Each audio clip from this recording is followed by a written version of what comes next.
आज जो हमारा टॉपिक है psychology regarding psychology. Psychology basically एक ग्रीक वर्ड है, ठीक है, और इसका मतलब होता है साइको मीन्स लाइफ और लोगोस मीन्स स्टडी या एक्सप्लेनेशन, ठीक है। तो लाइफ एक्सप्लेनेशन की स्टडी को हम साइकोलॉजी कहते हैं, ठीक है। बेसिकली अगर हम इसको साइंटिफिकली डिफाइन करें तो ये एक ऐसी साइंस है जो कि माइंड और बिहेवियर की स्टडीज़ को डील करता है, ठीक है। जो लोग इसको स्टडी करते हैं उनको साइकोलॉजिस्ट कहते हैं, ठीक है। और बेसिकली ये स्टडी जो है वो behaviour of human and animals पे की जा रही होती है, जो कि लेबॉर्ट्रीज़ में, हॉस्पिटल्स में, स्कूल में, बिजनेस प्लेस पे या कहीं भी हमें मिलते हैं। और स्टडी की मेथड्स ये होती हैं कि उनमें ऑब्जर्वेशन किए जाते हैं, क्वेश्चनर्स या सर्वेस किए जाते हैं, इंटरव्यूज़ किए जाते हैं, या लेबॉर्ट्री स्टडी की जाती है। लेबॉर्ट्री स्टडी यूजुअली जो एक्सपेरिमेंट वगैरह हैं वो एनिमल्स के ऊपर किए जाते हैं।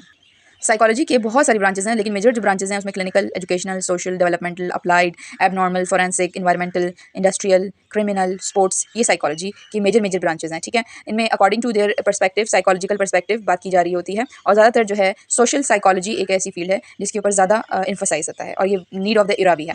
साइकोलॉजिस्ट जो तमाम साइकोलॉजिस्ट जो हैं डिफरेंट टेक्निक्स अप्लाई करते हैं अपने मतलब प्रॉब्लम सॉल्विंग एटीट्यूड के लिए, लेकिन जो एक टेक्निक जो कि सब में सिमिलर होती है वो होती है साइंटिफिक मेथड। यानी कोई भी चीज़ को वो ऑब्जर्व करते हैं, उसको मेजर करते हैं, फिर उसको एक्सप्लेन करते हैं, उस पर थ्योरी देते हैं और फिर आगे आने वाले मामलात में प्रेडिक्शन करते हैं और हाइपोथेसिस कायम करते हैं। तो ये तमाम साइकोलॉजिस्ट में एक कॉमन तरीक़ेकार है जिसपे कि वो साइंटिफिक मेथड पर रिलाई करते हैं।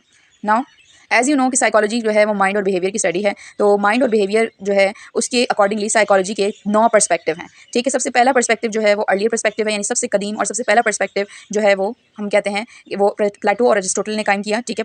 प्लेटो और अरिस्टोटल के मुतालिक ये कहना था कि जो इंसान का बिहेवियर है या नॉलेज है वो तमाम चीज़ें नेचर में होती हैं उसके, यानी जब वो पैदा होता है तब होती हैं या फिर वो वक्त के साथ साथ सीखता है।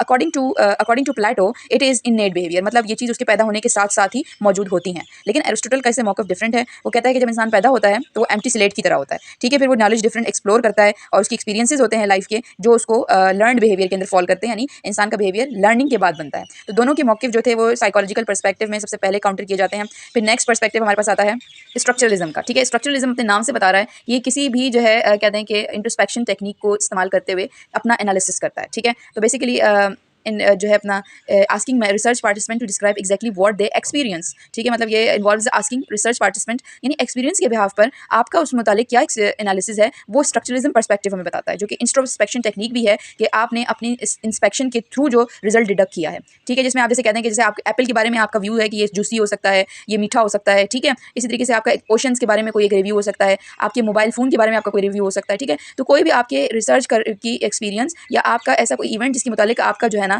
कोई जाविया हो, मतलब सेल्फ एनालिसिस हो, तो उसको स्ट्रक्चरलिज्म पर्सपेक्टिव के अंदर काउंटर किया जाता है। स्ट्रक्चरलिज्म का एक फ़ायदा ये है कि everything together makes up entire experience, यानी जो भी एक्सपीरियंस होता है उसको आप जो है एक स्ट्रक्चर दे सकते हो।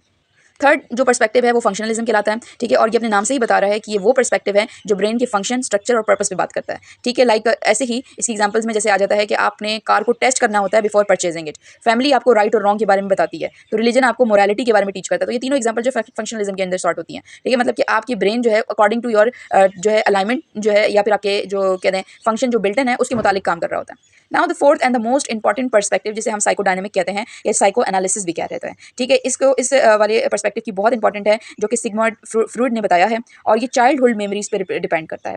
इसको समझने के लिए हमें एक आइसबर्ग मॉडल को समझने की जरूरत है और वो कुछ इस तरीके से है कि हमारे अंदर 3 लेवल ऑफ कॉन्शियसनेस है, ठीक है। 3 लेवल ऑफ कॉन्शियसनेस में सबसे पहला लेवल कॉन्शियसनेस का जो होता है वो पीक लेवल है, फिर उसके बाद सब कॉन्शियसनेस लेवल है और फिर अनकॉन्शियसनेस लेवल है, ठीक है। तो जो इस कॉन्शियसनेस लेवल है वो हमारी मेमोरी में आज भी जो बातें मौजूद हैं अभी प्रेजेंट, तो हम उसको कॉन्शियस लेवल कहते हैं। सब कॉन्शियस लेवल ये है कि हमें रिमेंबर तो है, पता तो है, लेकिन थोड़ी देर के लिए हमें रिकॉल करनी पड़ेगी उसको। और अनकॉन्शियस लेवल वो लेवल है जो कि रिमेंबर नहीं होता लेकिन हमारी हर बिहेवियर की बुनियाद होती है। और साइकोडायनेमिक्स और साइको एनालिसिस जो है वो इधर इस वाले बिहेवियर के अंदर बहुत, इस वाले लेवल के अंदर बहुत पाए जाते हैं, मेजॉरिटी इसमें होता है, ठीक है। इसकी एग्जांपल में आप नंबर 1 एग्जांपल देख सकते हैं कि आपके चाइल्डहुड में किसी भी तरीके का कोई ट्रॉमा गुजरा हो तो उसके असरात आपके बड़े हुए तक भी होते हैं, हालांकि वो आपको याद नहीं होते लेकिन आपकी पर्सनैलिटी का वो हिस्सा होता है। हैंड वॉशिंग जैसे हमें चाइल्डहुड में सिखा दी जाती है तो हमें ये चीज़ें दोबारा रिकॉल नहीं करनी पड़ती, लेकिन वो हमारी हैबिचुअल बन जाती है। इसी तरीके से sexual dysfunction due to childhood trauma जो भी हुआ हो तो आप में जो है उस चीज़ की अर्ज खत्म हो जाती है।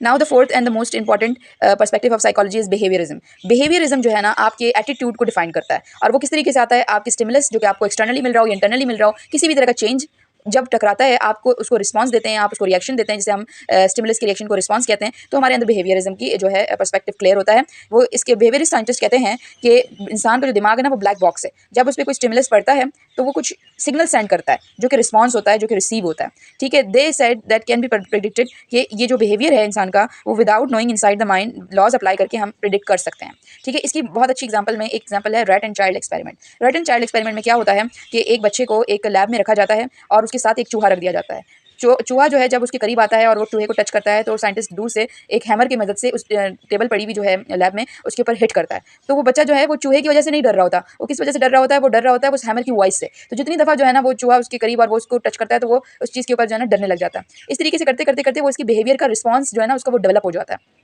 जब वो डेवलप हो जाता है उसका रिस्पॉन्स, तो ये होता है कि जब साइंटिस्ट उसको चूहे को अब हैमर नहीं भी मारता है, जब भी वो चूहे को टच करता है तो वो बच्चा जो है वो एक डर जाता है और वो अपना हाथ पीछे कर लेता है। तो ये क्या हुआ कि उसको जो एक रिस्पॉन्स और एक जो स्टिमुलस मिलता गया, उसका जो एक कहते हैं कि उसके जहन में एक रिस्पॉन्स पक्का हुआ है, उसको हम कहते हैं कि ये स्टिमुलस रिस्पॉन्स है और ये बिहेवियरिज्म की एग्जांपल है। ठीक है, now here comes the biological. Biological किसे कहते हैं कि जो भी हमारे जीन्स के अंदर, हार्मोन्स के अंदर, ट्रांसमिटर्स के अंदर, ब्रेन के अंदर हमारी बायोलॉजी में जो आ रही है चीज़ें, उस पर्सपेक्टिव पे अगर हम साइकोलॉजी को डील करेंगे तो वो बायोलॉजिकल साइकोलॉजी है। ठीक है, ऑल्सो बायोलॉजिकल डिसऑर्डर्स भी आ जाते हैं इसमें। ठीक है, न्यूरो साइंटिस्ट जो हैं वो बेसिकली क्या करते हैं कि बायोलॉजिकल जितने भी प्रोस्पेक्टिव हैं किसी भी इंजरी के थ्रू जो भी आए हुए हैं वो सारे ब्रेन की इंजरीज वगैरह देखते हैं। ठीक है, वाइल जो न्यूरो साइंटिस्ट जो फिजियोलॉजी को एक्सपेरिमेंट करते हैं, साइकोलॉजिकल मेथड्स देखते हैं। ठीक है, इसकी एग्जांपल ये है कि आपके जीन्स जो हैं कितने इंटेलिजेंट हैं, आप आपके जीन्स बता रहे हैं। ठीक है, tendency of develop psychological disorder, आप कितने ज़हनी तनाव में जल्दी आते हैं, ये भी आपके कहते हैं कि पुराने जहन के ख्यालात से आते हैं। तो वो भी चीज़ जो आपकी इनहेरिटेंस में आ रही हो, आपकी बायोलॉजी में आ रही हो या आपके खानदान से आपको मिल रही हो, तो वो सारे पर्सपेक्टिव बायोलॉजिकल पर्सपेक्टिव में डील किए जाते हैं। ओके, एवोल्यूशनरी जो आपका पर्सपेक्टिव है वो पर्सपेक्टिव बेसिकली आपको बताता है कि हमने किस तरीके से अपनी सिमेट्री, हमारी सहजनियत, हमारा बाहर की बॉडी और हमारे जितने भी जो है जहन है वो बदले हैं अकॉर्डिंग टू हमारी इन्वॉल्वमेंट। चार्ल्स डार्विन की थ्योरी तो आप सब जानते हैं जिसके तहत ये कहा जाता है कि इंसान पहले बंदर थे और फिर आहिस्ता आहिस्ता करके इवॉल्व होकर इंसान हुए। तो इसलिए इसमें की पॉइंट जो है कि साइकोलॉजी के अंदर जो एवोल्यूशनरी साइकोलॉजी की वो फिटनेस है कि इंसान ने फिटनेस गेन करने के लिए, सर्वाइवल के लिए और फिटनेस के लिए इतनी कोशिश की और वो इवॉल्व होते होते अपनी फिजिक भी बदली उसने और अपना बिहेवियर भी बदला। इसकी जो सबसे मतलब अच्छी कहते हैं एक डिफ्रेंसिएशन है कि एनिमल्स जो हैं और हमें एनिमल्स और जो है ह्यूमन बीइंग के अंदर ब्रेन के तमाम तकरीबन सारे पार्ट सिमिलर हैं। सिर्फ एक पार्ट जिसे हम सेरिब्रम कहते हैं या प्री फ्रंटल कॉर्टेक्स कहते हैं जो कि कॉग्निटिव सेंटर है और द मोस्ट इन्वॉल्व पार्ट है बॉडी के अंदर, ब्रेन के अंदर ह्यूमन के, जो कि इसको थिंकिंग पे मजबूर करता है। ठीक है, वो पार्ट जो है कहते हैं कि वो ह्यूमन और ब्रेन में ह्यूमन ब्रेन और एनिमल ब्रेन में एक एक्स्ट्रा पार्ट है। ठीक है, तो ये इस तरीके से बताया गया है कि इस जिस तरीके से एक पार्ट अल्लाह पाक ने हमारे अंदर नया डाला है जो कि थिंकिंग करवाता है, इसी तरीके से हमारी साइकोलॉजिकल पर्सपेक्टिव में भी डिफरेंस आता है। ह्यूमन जो है वो हर चीज़ को मतलब साइकोलॉजिकल सोचते हैं, थिंक करते हैं, वाइल एनिमल्स जो हैं वो सेंस करते हैं। Now the seventh perspective is humanistic perspective. Humanistic जो पर्सपेक्टिव है इसके अंदर हम ये भी सिगमंड फ्रॉइड का बताया हुआ पर्सपेक्टिव है और सिगमंड फ्रॉइड के पर्सपेक्टिव के तहत ये पर्सपेक्टिव जो है अपने आप को सेल्फली खुश करने और फ्री विल देता है, सेल्फ सेटिस्फेक्शन देता है, एक्चुअलाइजेशन की ताकत देता है। ठीक है, और ये पॉजिटिव साइकोलॉजी को प्रमोट करता है जिसमें आपकी मेंटल हेल्थ मजीद अच्छी होती है। ठीक है, जिसमें आपकी सबसे ज़्यादा एग्जांपल जो है आ जाती है, टीचर ने कोई सेट करना है, गोल सेट कर दिया कि हमने पूरे साल का प्लानर इस तरीके से लेके चलना है।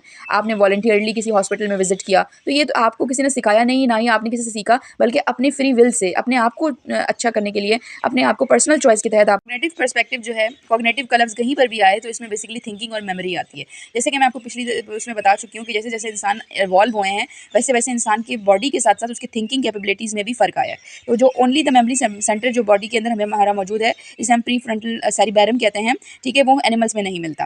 ठीक है, जो थिंकिंग के थ्रू साइकोलॉजी जो है कहते हैं इवॉल्व मतलब कि जो पर्सपेक्टिव सामने आता है हम उसको कॉग्निटिव पर्सपेक्टिव कहते हैं।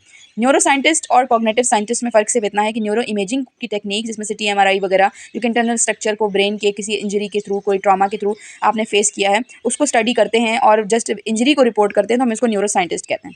कॉग्निटिव साइंटिस्ट जो है उस इंजरी के थ्रू आने वाले आपकी थिंकिंग के प्रोसेस में कोई भी मसला जो हो रहा है उसको जो है कहते हैं कि हमें एलेबरेशन देते हैं, बताते हैं कि इसके ये हिस्से पे चोट लगी थी जिसकी वजह से इसकी ये मेमोरी लॉस हो गई है। डेमेंशिया कहते हैं मेमोरी लॉस। ठीक है, और मेमोरी लॉस कोई भी अगर किसी एक्सीडेंट वगैरह में हुई है, RTA वगैरह में, तो वो हम इस पर्सपेक्टिव के अंदर स्टडी करते हैं। Now the last perspective is socio culture, जो कि हमारे सोशल कल्चर के ऊपर डिपेंड करता है कि हम किस तरह के माशरे में रहते हैं, किस तरह का कल्चर, किस तरह का सोशल इंफ्लुएंस हमारी बिहेवियर पे पड़ता है। इसकी बहुत अच्छी एग्जांपल ये है कि हम जो है सेम रिलीजन और सेम रीजन के पीपल से बड़े अच्छे से अट्रैक्ट होते हैं, भले हम दुनिया के किसी भी कोने में चले जाएँ, अगर वो हमारी ज़ुबान समझते हैं या अगर हमारी रिलीजन के मुतालिक हों या हमारे रीजन के मुतालिक हो, तो हम ईजिली उनके साथ अपना साइकोलॉजिकल मेंटल लेवल मैच कर लेते हैं। तो this was all 9 perspectives of psychology. ठीक है, अगर आपसे साइकोलॉजी के 9 पर्सपेक्टिव पूछे तो आपको A to Z जो है ये साइकोलॉजी के पर्सपेक्टिव्स आने चाहिए।